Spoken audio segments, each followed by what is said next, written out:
If you are a news consumer, you may feel like you have whiplash. Will they or won't they on tariffs? Well, now we know they will. Today, Prime Minister Justin Trudeau held a news conference reacting to the tariffs, and he spoke directly to Donald Trump. In the over 8 years you and I have worked together, we've done big things.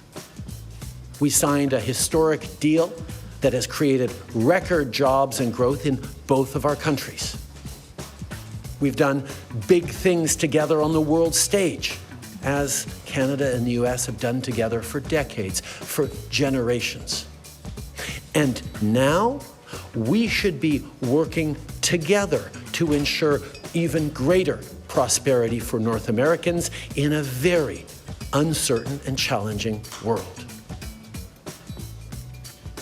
Now, it's not in my habit to agree with the Wall Street Journal, but Donald, they point out that even though you're a very smart guy, this is a very dumb thing to do.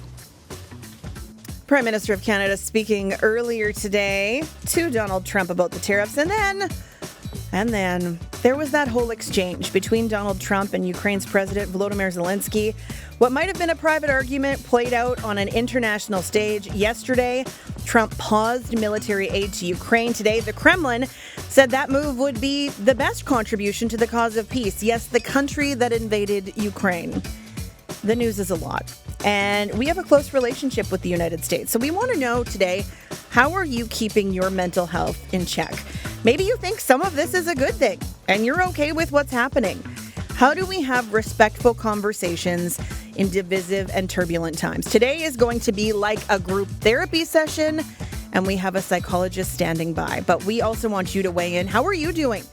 1-800-716-2221 or email us bluesky@cbc.ca.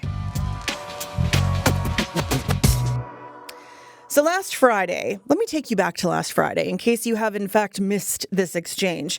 Ukraine President Volodymyr Zelensky sat down in the Oval Office in Washington with U.S. President Donald Trump. And while no one was expecting this to be an easy conversation, what happened was surprising. You're right now not in a very good position. You've allowed yourself to be in a very bad position, and he happens to be right about it. From the very beginning of the war. You're not in a good position. You don't have the cards right now. With us, you start having cards. Playing cards. But right now, you don't. You're playing cards. You're playing cards. You're gambling with the lives of millions of people. You're gambling with World War III. You're gambling with World War III. World War III. Just 4 days before that exchange, Ukrainians around the world marked the third anniversary of Russia's invasion in Ukraine. Nikita Sereda remembers that day in 2022 very well. The 20-year-old at that time was in his third year of studying theology in Kharkiv when the war broke out. Because he'd been born in Canada, in Winnipeg, he had an easier route out than most, but it doesn't mean it wasn't hard or that he's not worried about what he's left behind. Now, 23 years old, he's a student at USask in Saskatoon, studying psychology. He joins me now from our Saskatoon studio. Thanks for being here. Oh, thank you so much for being here. When you watched that meeting, which I have no doubt that you have, what went through your mind? I wasn't able to watch the whole thing. It just reminded me of two school bullies bullying the nicest kid in class. That is one way to put that. Take me back to February 24th, 2022. What do you remember about that day? Tell me where you were. Set the scene for us. On February 24th of 2022, I was in Kharkiv, Ukraine, which is in the northeastern part of Ukraine, 40 kilometers south of the Russian border, where I was studying in seminary to become an Orthodox priest. And on that day, I remember waking up at 5 a.m. to these odd sounds coming from outside, 2 blocks away from where I was living. And an hour later, I decided to call my friends back in Canada, saying that I'm hearing these odd sounds and I haven't experienced any of these sounds before. And that is when I knew that Russia has invaded Ukraine. When did you know you had to get out? Well, I had to get out pretty much immediately, but that didn't work out because I only came back to Canada a month later in March. So tell me about that journey back to Canada. Well, I spent a few days after the war began in Kharkiv, and due to road blockages, my dad wasn't able to take me to the village a couple hours away from the city where my aunt was living. So a few days to a week later, he comes to Kharkiv to take me to the village. And we decided at the start of March that we would make the journey to Poland. So what we did is that we went on the train from Kharkiv to Lviv, which is a 12 to 13-hour journey. And then we made it to Lviv at 12 a.m. the next day, stood in line for 6 hours to board another train to Poland. And yeah, something that I haven't gone through as a person being born in Canada. I think as someone being born in Canada, you may have had maybe an easier road to get back to Canada than people who were in Ukraine. What do you remember leaving at that time, what you were hearing from people in your community and your classmates who maybe didn't have the ability to get back to Canada? Well, one friend of mine, he's working with the humanitarian aid in Ukraine, going pretty much to the Donetsk region sometimes and giving humanitarian aid to people in Kharkiv. And some of my friends did manage to make it out to either Poland or Germany. And two cousins of mine are in Grand Prairie, Alberta. Well, one was already in Canada, and his brother just came after the war. What has this been like for your family, watching this from a distance while you also still have family in Ukraine? Well, 3 years later, we still live through this horror day in and day out, and we just hope for an end to this war. What are you hearing from other people here in Canada now that when they hear that you're from Canada, but you were there, you're dressed in beautiful clothing today, representative of your culture. What do you hear from other people in terms of whether it's support or otherwise? Well, with us here in the diaspora, which is the place where Ukrainians settle other than Ukraine, this is our fight for resilience, and this is our fight for Ukrainian heritage and history. And even if we are here in Canada, we stand with them. We stand in solidarity with those that are in Ukraine and those that are fighting on the front lines. Nikita, all of this considered, what we're talking about today is how are people doing in what we're calling unsettled times? I mean, during the pandemic, it was unprecedented, and now it's unsettled. This affects you directly. How are you doing? Well, physically, I'm doing all right, but mentally, because of all that I have gone through, I just can't believe that it's already 3 years that this is going on. And, there are times that I still recount my days back in Ukraine, and I could say that I pretty much took life for granted up until the war. I had pretty much no care in the world. But then when this war started, that's life changed, and you sort of have to go through the process of trying to what's the word? You have to try to manage with the circumstances that you are having. And how are you managing? Do you have a good support system? Is it the community? How are you managing? Well, I'm actually after I graduated high school in Yorkton, And then, I went to Ukraine for those 3.5 years, and then coming back, when I came back, I didn't know what to do because it feels like that life just got taken away from me, like the life that I was used to. But then when I moved to Saskatoon in September, on university in Saskatchewan, we have our Ukrainian Students Association, and then we have our Lastivka choir, which I'm a part of. And then in January, I was elected first representative of the Ukrainian Students Association on campus. So I feel like that I have a good support system. You found your people. I found my people, that's for sure. What are your hopes moving forward? Well, my hopes, I hope for an end to this war. And I hope that not only me, but I hope that for anybody who has family in Ukraine, that they will get to see them soon. I can hear the emotion in your voice as you say that. Nikita, thank you for sharing your story and your time with us today. I hope that it provided some perspective to people who are listening in. And have a lovely Tuesday afternoon. Thank you, and stand with Ukraine. Nikita Sereda is a student at the University of Saskatchewan in Saskatoon. As he mentioned, he evacuated Kharkiv, Ukraine after the war started in February of 2022. When you're listening to Nikita talk about what he went through to get out, and you hear the Prime Minister talking to the President of the United States, you hear that the markets have tumbled. It can feel like there's a lot of uncertainty in the world. And our next guest is a registered psychotherapist who has seen close up how it really is impacting people.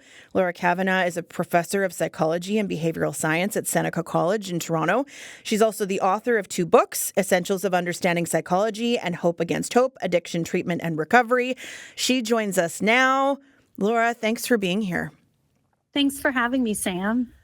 There is a lot going on right now in the world. Before we get into that, what did you think of when you heard what Nikita shared? I mean, I was really touched that Nikita came in and shared his story. And, from a sort of a psychotherapeutic perspective, he's doing a lot of things right. One of the biggest mitigators of stress in terms of its impact on our well-being and our mental health is connecting with others and building community. And the fact that he joined the Ukrainian Students Association, that he's active, that he joined the choir, like those are all things that are really, really protective of our mental health. So, I'm really sorry for what he's going through, especially given that he still has family in Ukraine. And, when we talk about stress relief, I think it's important to understand, like, that doesn't mean you stop experiencing stress. What it means is we mitigate, we minimize the impact on our physical and mental health and our well-being. My therapist likes to call it my toolbox, and it is putting tools into the toolbox to utilize when required. We're asking people today to weigh in, to tell us how they are doing in these uncertain times. The number to call, 1-800-716-2221, or email us bluesky@cbc.ca. Maybe they have something that's really worked for them, or maybe they have a question for you. Laura, I'm wondering what you're seeing people grappling with in the current moment when you consider all of the news that is impacting Canada that's technically, up until today, wasn't happening here. Yet, yeah. Yeah, I think the American Psychiatric Association did a survey, and they found that about 3/4 of Americans were reporting significant stress related to politics. And I think the same is true here. And I think, when we think about what geopolitical anxiety is, right? That's not a clinical term. It's not a DSM diagnosis, but it is something that we're seeing a lot. Psychologists have been talking about eco-anxiety, which is like anxiety around climate change, which is affecting a lot of people. But now this new geopolitical anxiety really seems to be pretty widespread among Canadians. So it's a term that's used to describe like intense and pervasive fears around political events and all their ramifications, like economic fallout, international instability, civil rights, all of those things, and as you said, like these are not irrational fears, but for some people, they're becoming so pervasive and so all-consuming that it's impacting every aspect of their life.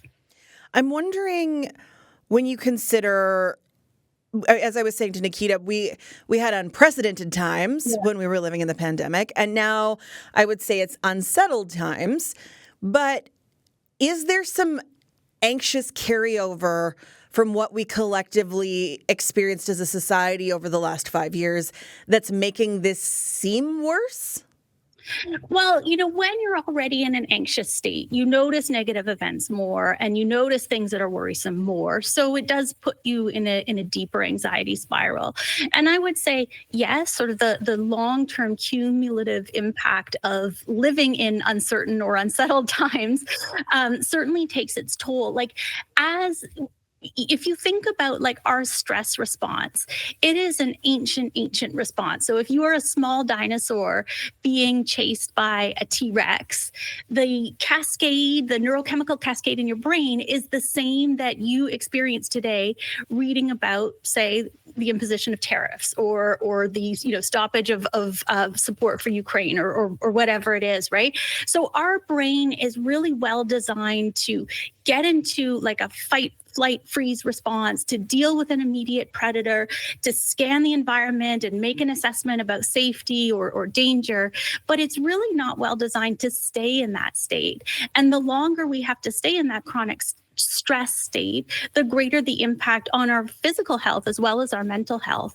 So I think the fact that, there was the global pandemic, when the election was gearing up, the American election, I heard and read a lot of, just in sort of professional journals in my field, about like election anxiety and coping with election anxiety.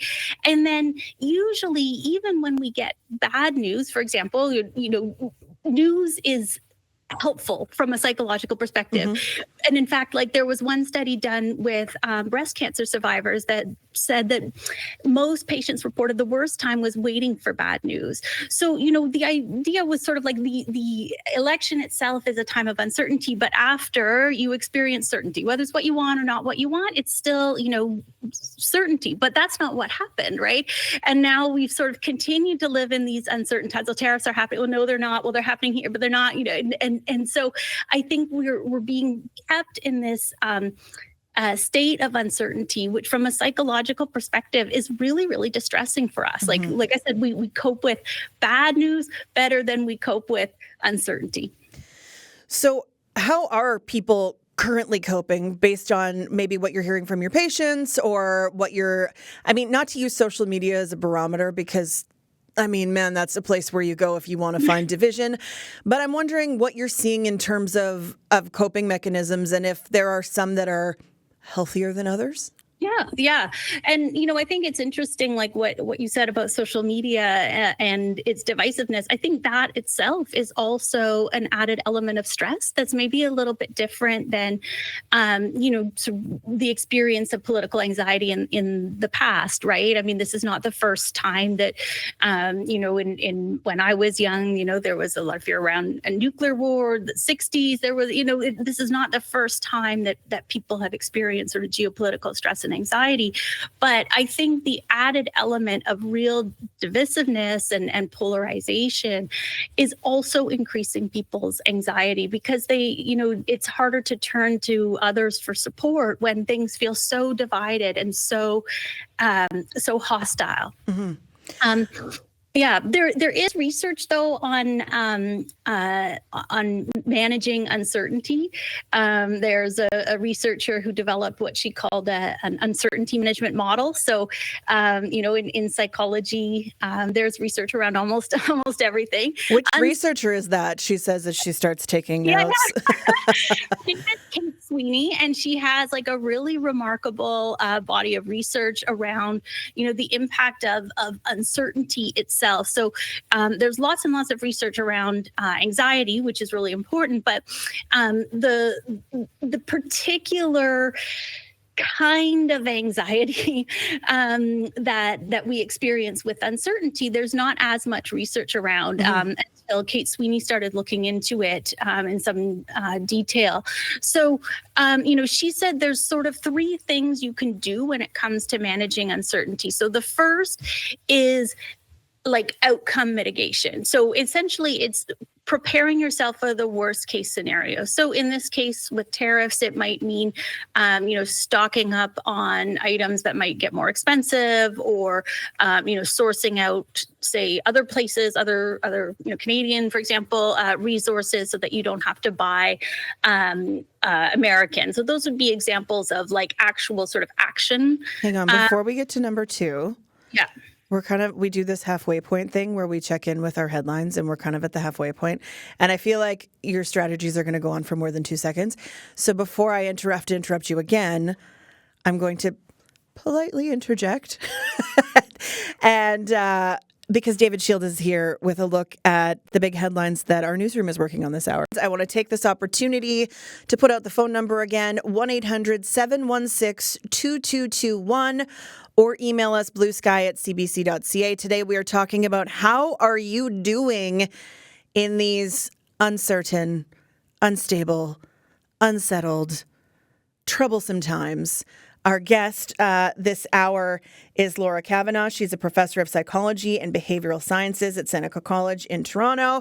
And Laura, you were on step 2 of 3 of Kate Sweeney's 3-part model for mitigating uncertainty. Sorry, part 1 is about managing the potential consequences and preparing for bad news if it comes. The second is about emotional regulation. So managing as best we can our emotions around the experience of uncertainty. So let's look at that a little bit more, because one of the best ways to build our tolerance for uncertainty, and there was a study that was shown that showed actually like a really dramatic improvement on people who had the lowest tolerance of uncertainty, sort of as their natural wiring, is through mindfulness techniques. So social psychologist Robert Sapolsky has this great book called Zebras Don't Get Ulcers. And part of the reason is that animals live in the moment, right? They live, whereas we live in the future and the past. And what mindfulness does is it grounds us in the present moment. And it's kind of a set of techniques. It's not a single thing, although meditation is typically a big part of it, that allows us to kind of take a break from worries about the past or concerns about the future. So one mindfulness technique that people can use at any moment, and it's a great tool for the toolbox, is like what's sometimes called the 5-4-3-2-1 technique. So you think about 5 things in your immediate environment that you can see, and that's usually pretty easy. And then 4 that you can hear, 3 that you can feel, like that you can touch, right? And as we're kind of thinking about those things, it really kind of forces us to get into the present moment. So if I'm thinking, well, I'm in a quiet room, but then I can hear the hum of the lights. I can hear, the wind outside. I can hear a bus driving by, and you would be surprised how, listening to the sound of a bus can actually be quite calming because it grounds us in the present moment. So then 3, you can touch. two you can smell, one that you can taste. And it's a way of pulling ourselves into the present moment.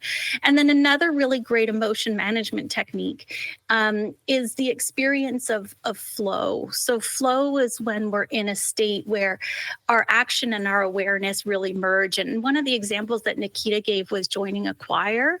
And singing is a great example of a flow activity, because you can't do anything else while you're singing. You can't sing and also be scrolling on your phone. You can't sing and also be worrying about, the potential ramifications of geopolitical instability in Europe. Like you could really kind of only sing, right? And that puts us in a flow state, which is this really kind of delicious distraction that's quite different from distracting ourselves with like a reality TV show or by consuming substances. And it can be hard for people to identify flow activities, but it really is those things like where you just can't think about anything else. Music is a great one. Doing something physically strenuous is a great flow activity.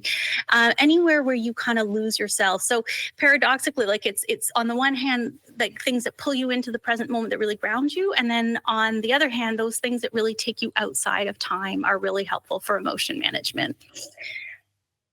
Okay, I want to go to the phones because we do have some callers on the line. James is in Saskatoon. Hi, James. Hey, Sam. How are you today? I'm good. Thank you for calling. No, thank you. So what I want to offer for a lot of people, if anything else, is bet on yourself. I hate to say this, but I find a lot of times political leaders need to create hysteria or need to create drama in order to have self-validation. I think media buys into that as well, and doesn't necessarily paint a calming force, but a hysterical force as well. And I think that social media, we've seen the leveraging that does on people as well. And there's bots and there's echo chambers, and it echoes to the worst of your worst fears.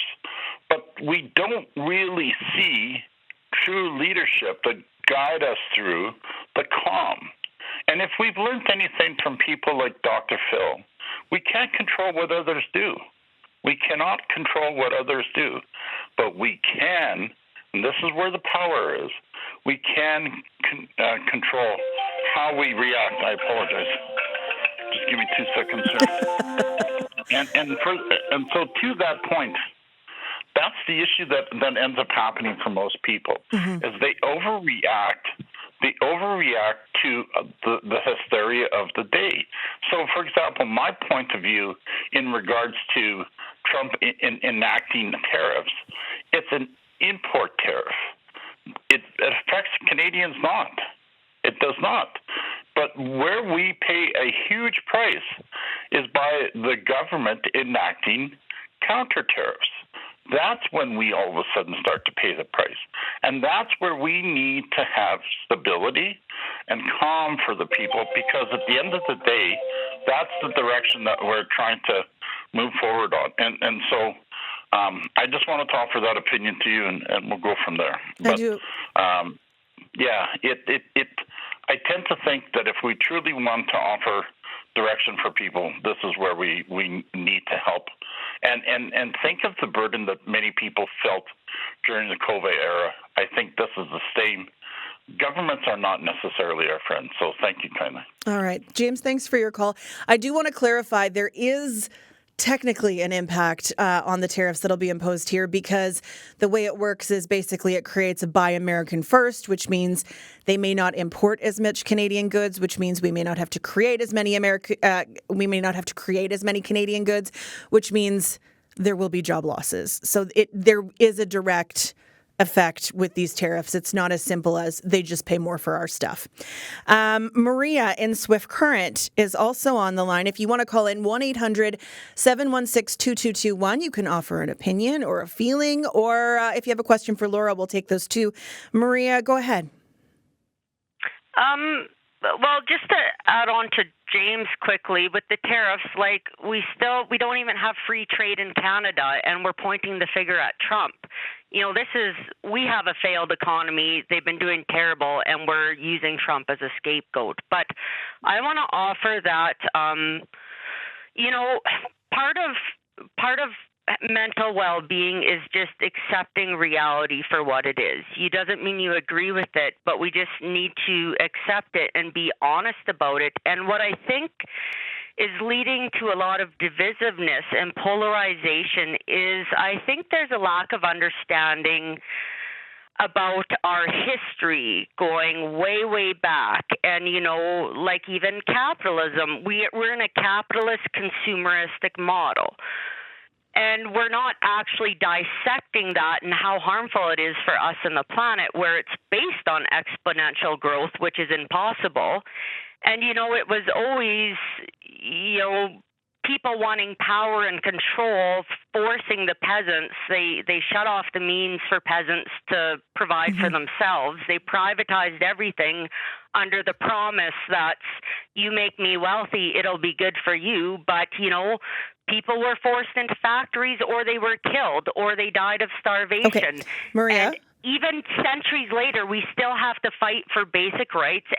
But I think it's really important that this history is understood, because we are not talking about our system as a whole. And this is a problem, and it's causing anxiety because we're not being honest about our system, and we're not being honest about what's causing our environmental problems, and we're not being honest about what's causing all these social problems. Okay, Maria, thank you for that.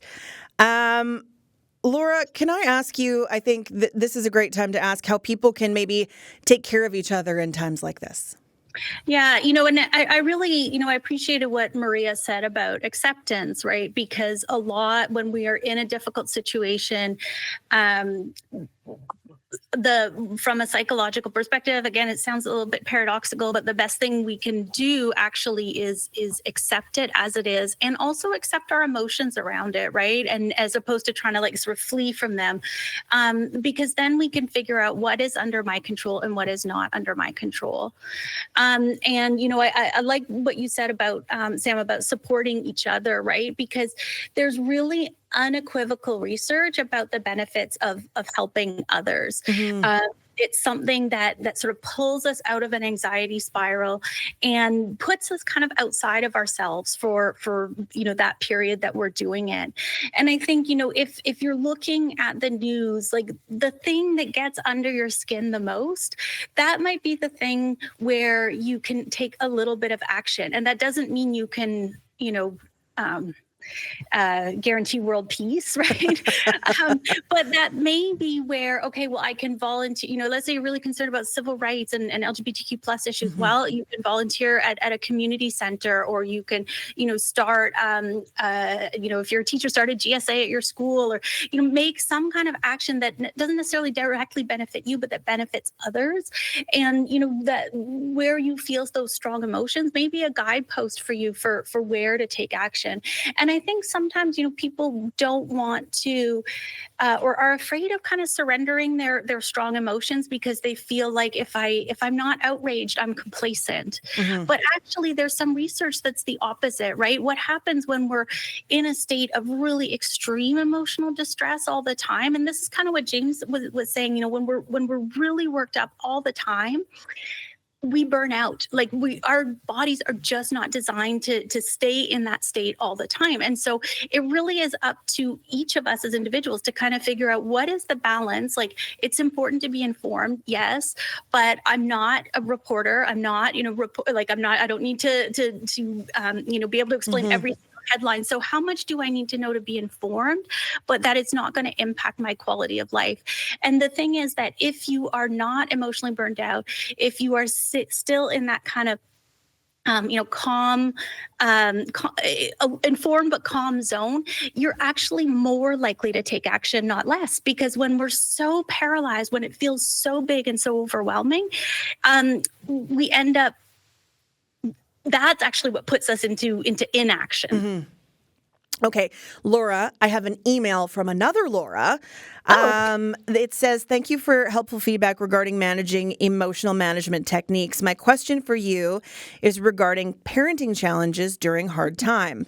What's your advice for caregivers and parents? I find it especially difficult to role model positive behavior for my 3 kids when I find myself being stressed toward issues that either happened in our family or happen in the world that we know will take a long time to resolve. So much of what's happening in the world is out of our control, so I find myself turning off the world news or blocking.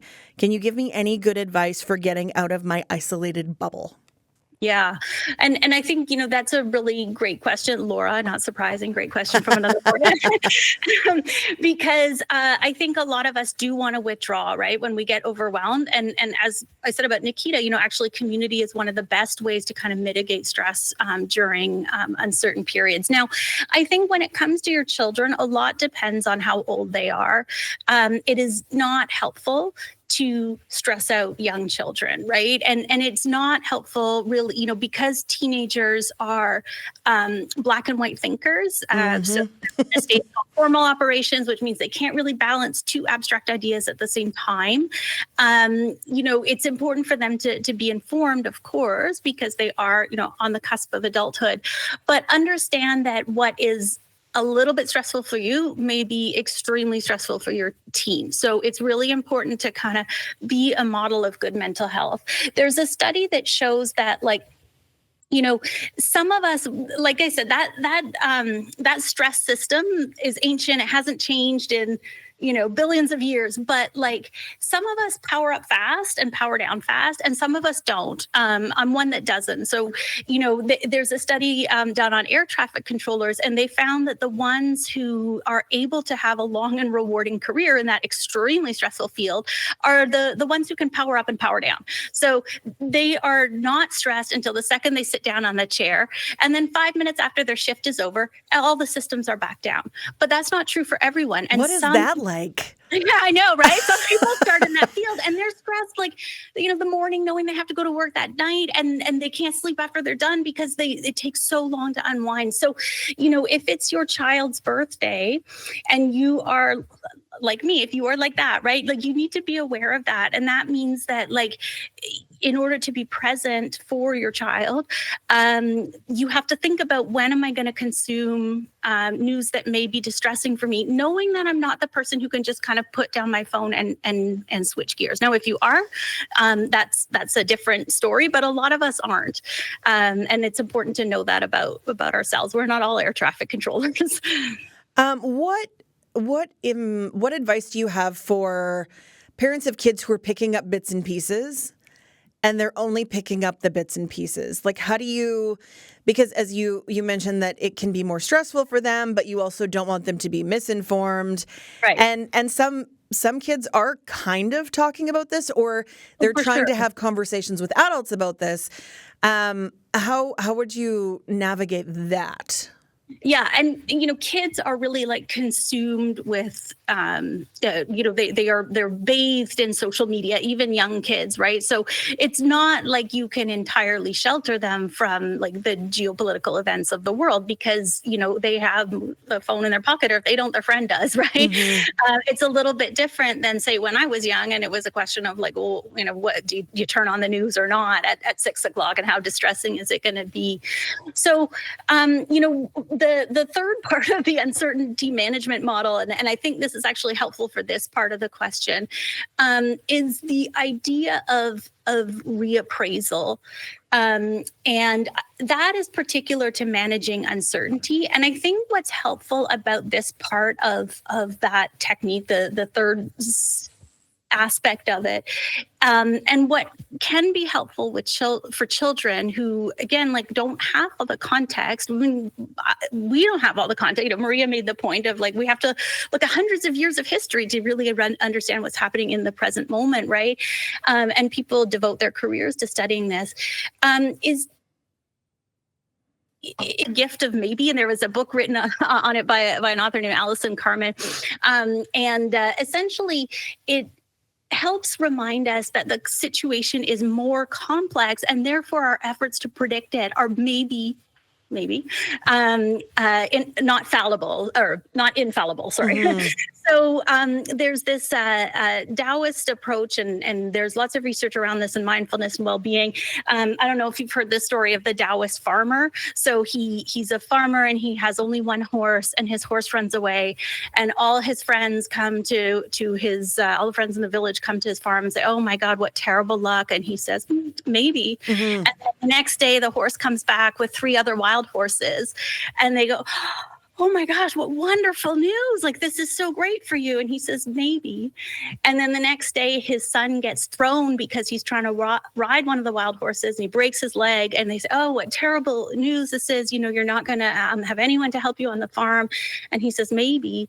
And then the next day, army recruiters come to conscript young men in the village, and his son gets passed over because of his injury. And people say, "Oh my goodness, what a stroke of luck." And he says, "Maybe." And the point is, and there's a quote from a Zen master that says, like, we need to bathe our minds in I don't know soap, and what that does is it helps us understand, like, events are unpredictable. Mm-hmm. The world is complex. And I think for children that can be helpful, right? Because they will get very hung up on this will happen, right? And that is very frightening. And often it's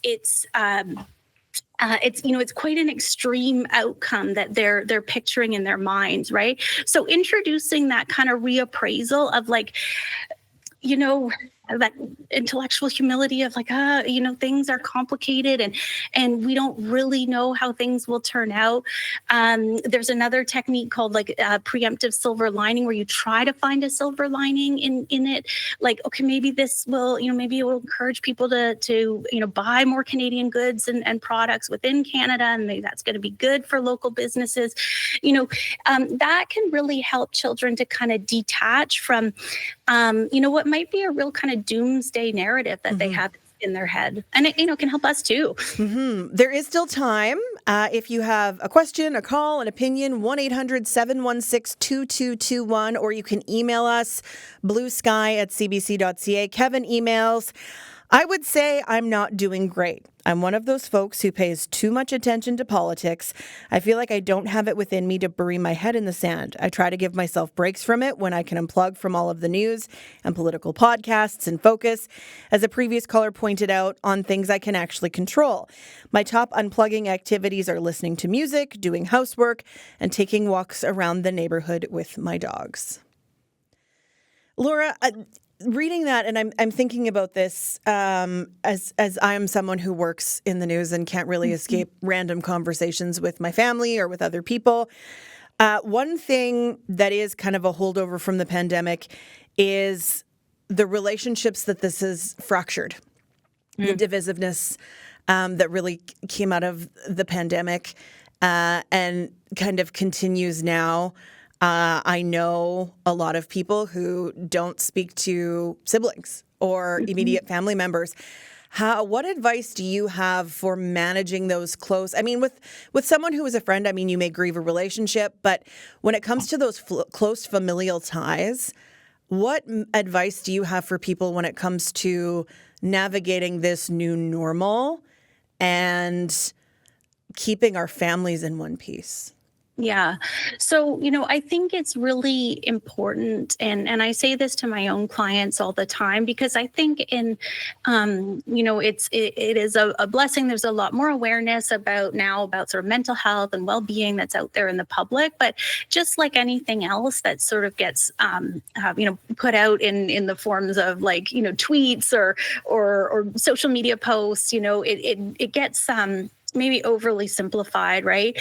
And a lot of people read on social media, get urged to kind of go no contact.